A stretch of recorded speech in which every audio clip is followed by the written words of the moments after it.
ભાઈ એ પટેલનું સ્વાગત કરશે ભાર્ગવ એ પટેલ.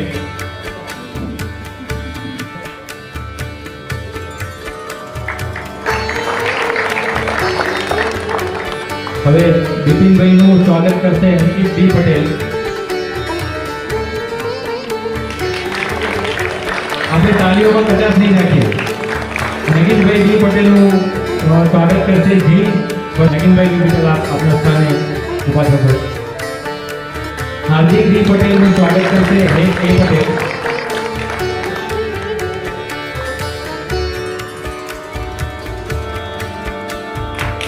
કેતક એ પટેલનું સ્વાગત કરશે ડોક્ટર સાગર.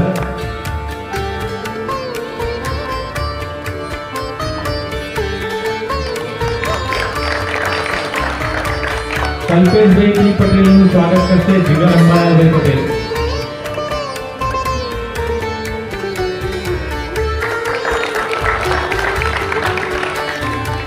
રાકેશ એસ પટેલનું સ્વાગત કરશે વિશાલ જવાહરભાઈ પટેલ. તાલીમના ગણગણા ઉભાના રહેવા જોઈએ.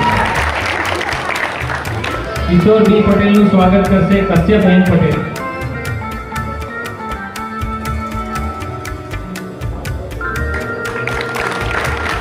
પરેશભાઈ કે પટેલનું સ્વાગત કરશે ડોક્ટર કલ્પ એન પટેલ. કર્મ તૈયાર છે.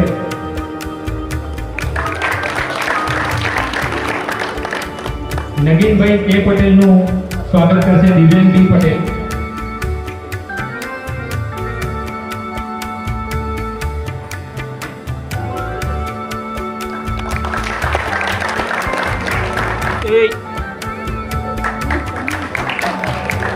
હવે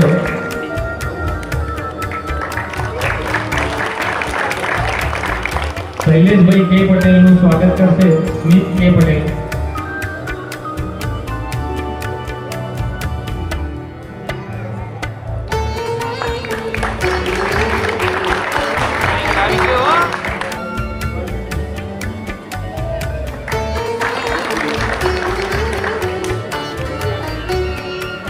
હવે નરસિંહભાઈ શ્રી પટેલનું સ્વાગત કરશે જિગ્નેશભાઈ અંબાલાલભાઈ પટેલ. ફૂલને આપણો ગુલદસ્તો લઈને આવ્યા છે કે આપણે ખૂબ તાલીમ કરવી જોઈએ.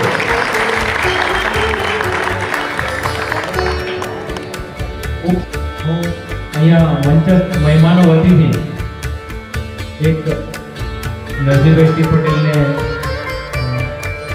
દરખાસ્ત મૂકીશ કે તેમના ટીમ વતીથી બે શબ્દ કે આયોજન વિશે.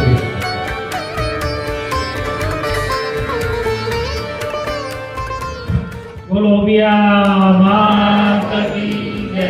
નિષ્કલંકી નારાયણ ભગવાન કી જય. હવે શબ્દ કહેવાનો ભાગ મારામાંથી આખી ટીમ મૂક્યો હોય તો બે શબ્દ કહી કે ગામની અંદર સાંસ્કૃતિક પ્રોગ્રામ શા માટે. તો આ નાના ભૂલકા મોટા છે જેને જે પાત્ર લીધા હોય ગામની અંદર શરમ ના આવે. શરમ એટલે ગામના જ લોકો હોય એટલે આપણે શરમ વગર અહીંયા આપણે જે પ્રોગ્રામ કરનાર કરીએ તો તેના માટે સ્ટેજ પાવર વધે. કે ગામની અંદર કંઈ ભૂલચૂક થાય તો વાંધો ના આવે. અહીંયાથી સ્ટેજ પાવર વધશે તો આ છોકરા ભૂલકા સ્કૂલની અંદર ભાગ લેશે. એમાં સ્ટેજ પાવર અને બોલવાની ઘટા આ વખત અમે નાના હતા નથી આવા પ્રોગ્રામ થતા નહોતા. પણ જ્યાં અમે જતા ને ત્યાં અમારી ગામના લોકો વાતો કરે કડાકા મારે સ્ટેજ ઉપર. આપણે નથી આવડતું. ત્યારથી આપણે લગભગ કમેટી સાંસ્કૃતિક પ્રોગ્રામ આપણે ચાલુ કર્યા છે. તો તેના માટે સાંસ્કૃતિક પ્રોગ્રામ સ્ટેજ પાવર માટે કર્યા છે. આ નાના છોકરો આવીને ઉપર નાચશે ને તો તમને ગમશે. એટલા માટે સ્ટેજ પાવર માટે વધારવા માટે સાંસ્કૃતિક પ્રોગ્રામ આપણે કરીએ છીએ. અને આપણા જ ગામના છોકરા છે આપણા જ ગામના જોવાવાળા છે એટલે કોઈ શરમ લાગે નહીં. એટલા માટે આપણે સાંસ્કૃતિક પ્રોગ્રામનું આયોજન 10 સાલ લગભગ કરતા હોઈએ છીએ. પણ કોઈ વખતે કામની સિઝન આવી ગઈ રહી જતું હોય તો આ સાથે કર્યું છે. તો જે કંઈ પાત્ર ભજવે કંઈ ભૂલચૂક થઈ હોય તો બધા આપણે ક્ષમા કરશું અને